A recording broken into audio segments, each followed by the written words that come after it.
up this Mitsubishi Outlander because I'm curious about it. So, but I truly do appreciate this gentleman here, Alex on autos. Um, just because his point here that I'm going to play, I'm just going to play like a 20, 30-second clip.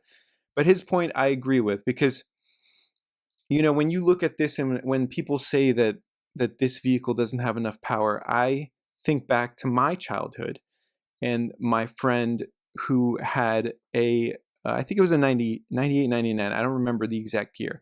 But the point is an Acura Integra Type R, and you were doing 0 to 60 in 7 seconds. Now, realistically, you know, Motor Trend's saying that. So I think, in my mind, I think what he did now,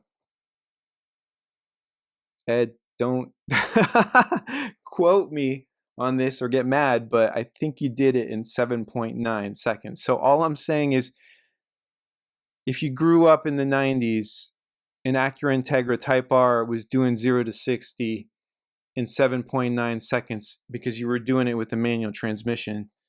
And this car is half a second slower.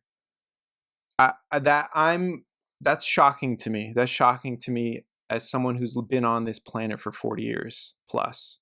That's shocking that you could have that level of just speed and acceleration, and people could be disappointed. It's been only 20 years. It's been 20 years. That's it.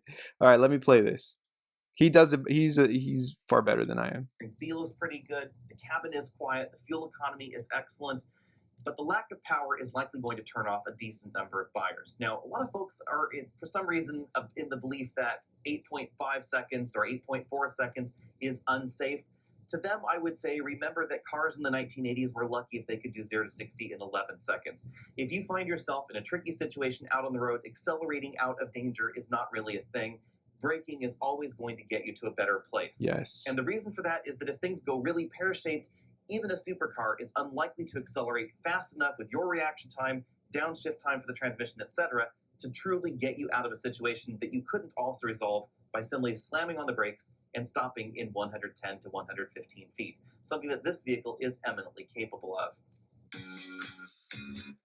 100% agree with him. Thank you for saying it that way. It's just, oh man, it's so crazy how in your lifetime things go like, it's like, man, that is to me truly shows just how far we've come in vehicle technology, and just the ability to provide someone something like just 20 years ago. That was, you know, you had something extremely special, like a car that was sought after. Like someone had to stand by that car to make sure no one stole it.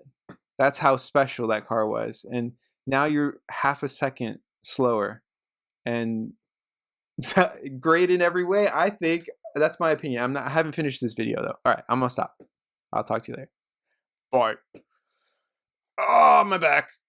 Sometimes, you know, when you just stretch and you just do that, and then everything pops and it just feels so good. Okay, thank you. I love you. Talk to you later. Bye.